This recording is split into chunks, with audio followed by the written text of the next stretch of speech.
Hi and welcome. So today I want to share with you how the inner child plays a role in your emotional eating pattern. So if you're new here, welcome. My name is Michelle. I'm a certified holistic nutritionist specializing in emotional eating. And I wanted to talk about this because the inner child and different parts of us play a role in this emotional eating pattern.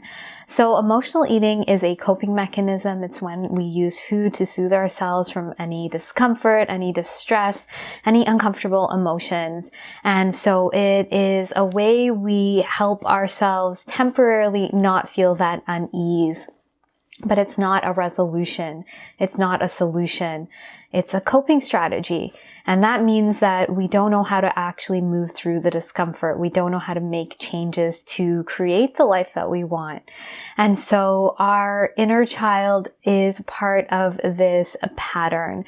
So whenever I share about the emotional eating pattern, I always say the pattern that I notice is that this goes back to childhood. It's when we didn't have our needs met. We didn't have parents or caregivers that could create that space for us, to help us regulate our nervous system, to move through any discomfort, to help us understand our emotions.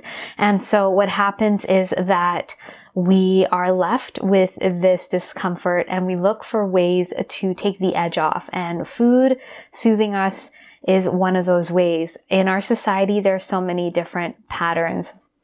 So what is the inner child? So in that moment that we had this event that was unresolved and we went to food to soothe, or, that was the seed of this pattern, there is sort of this younger version of you that is still holding on to that discomfort, that is still using food to soothe, and it's running the show. And what happens over time is this inner child, you might not be aware of it. It is a subconscious, it's unconscious, but it pops up whenever we're triggered, because how we learn to take care of our distress and discomfort at that age is what we keep doing and repeating in our life.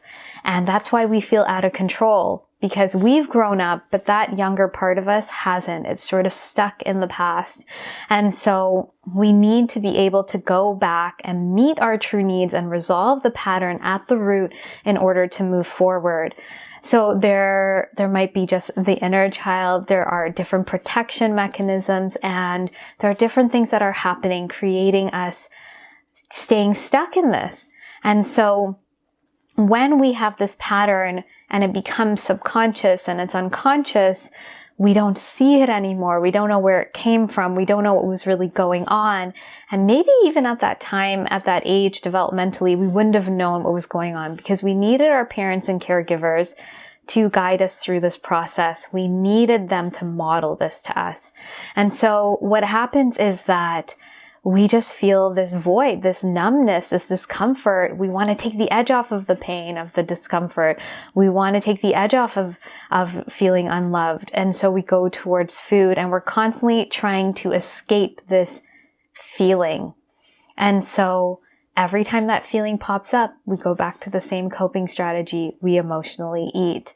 And so over time, this becomes really layered because we start going to the diets and the exercise, and we're told that's how we get love, because we're searching for love. We're searching for acceptance. We're searching for validation.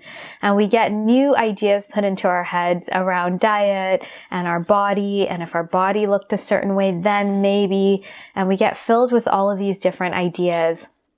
The thing is, most of the time what I see in the emotional eating space is that we want to blame the diet industry. We want to blame the body image, our society. And yes, they're part of the issue. But if we had our needs met at that core root, we would feel whole. We would be connected to who we are. We wouldn't second guess ourselves.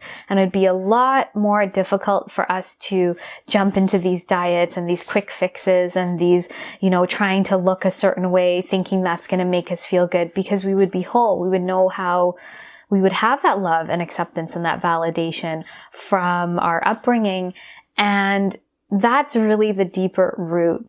And so while, yes, I want to bring attention to that, there are so many limitations and restrictive ideas around food and our body, when we get in touch with that deeper part of us, and we can do this at any age, even if we didn't have it modeled to us at that younger age, those things kind of fall away. And that opens up the space for us to have a healthier relationship to food, our body, and our emotions, because we haven't had that. And it's a way of almost reparenting ourselves. So we go back to that inner child and we're almost reparenting. But in order to reparent that inner child, we have to be the best parent. We have to know what a healthy relationship to food looks like. We have to know how to connect to our body, and we have to understand the value of emotions, because we're still running on the limited beliefs that we grew up with, the limited ideas around these things. We don't know what food means. We don't know how to connect with it. We don't know how it digests in our body. We don't know how it impacts our mood. We don't know how to connect with our body. We think if we have to push and punish and criticize it. We don't have a kind relationship with our body. And we've dismissed and pushed away our emotions. We use food to soothe, and we don't think they're important. And so when we are reparenting ourselves, we are creating a true foundation for ourselves, something that we've been lacking and we've been scrambling, trying to fill with all of these diets and these programs and these external things telling us who we are and what we need.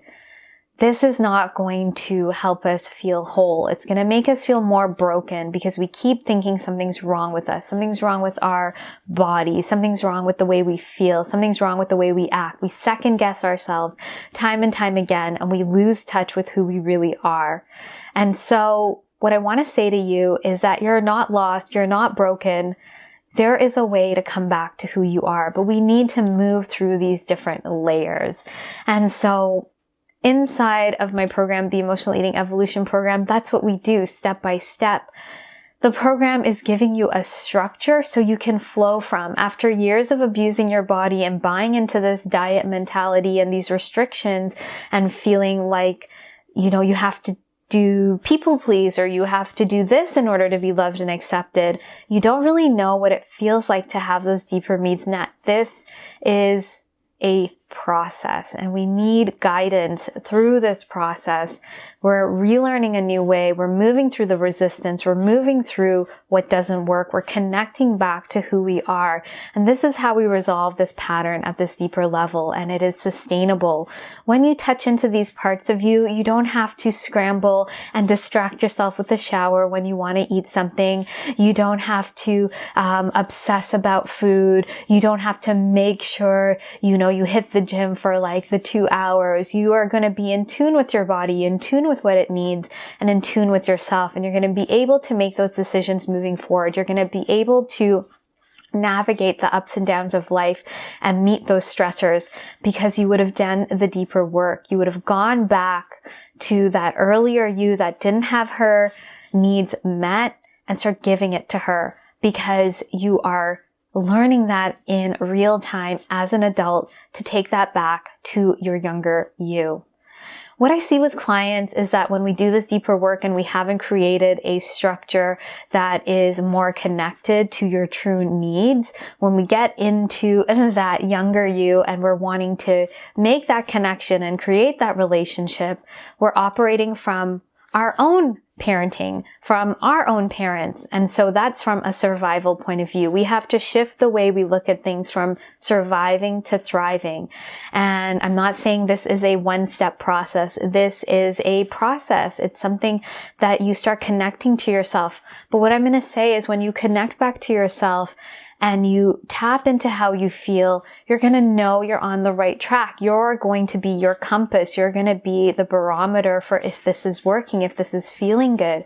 I've just heard it from women time and time again. You know something's off when you're doing the diets. You know something's off when you're trying to fit into a certain size. You know something's off when you stuff your emotions. When you are actually meeting yourself, it's going to feel like more of relief. It's going to feel like a dropping in and an exhale. And that's what you're looking for. You don't want to be like, yes, I have to do it this way and push myself. You want to be making progress, but it's a softening. It's an opening up. And so this is really important, because if you're going back and reparenting that younger version of you, it's like you have an actual child in front of you. And children at this younger age developmentally are at a certain stage. We need to really have that deeper understanding and compassion for them. We can't expect them to think like an adult, and you can't expect yourself to think like an adult when you didn't have those needs met. The beauty of this is that when you meet yourself there, you can actually open up your maturity. You actually grow your prefrontal cortex by getting in touch with these younger parts of you and moving through the emotions that are stuck. And you're going to have better cognition and better logic, and you're not going to be stuck in these patterns forever. So this is how we really resolve the emotional eating pattern. This is how we start feeling at ease in our body and around food. This is how we start dissolving it and meeting our true needs. So if what I'm saying to you here is resonating with you, let me know. I also want to invite you to check out more about the Emotional Eating Evolution program. So this is my step-by-step process where you do connect with yourself. You do connect with food, to your body and your emotions, so you can resolve this pattern. This is how we get to the root of this pattern so that you can finally feel confident in your body and around food. So I'll leave the link to that below. Please be sure to let me know if you have any comments or questions. And also please be sure to like and subscribe if you haven't. I look forward to sharing more with you, and I hope you have a great day.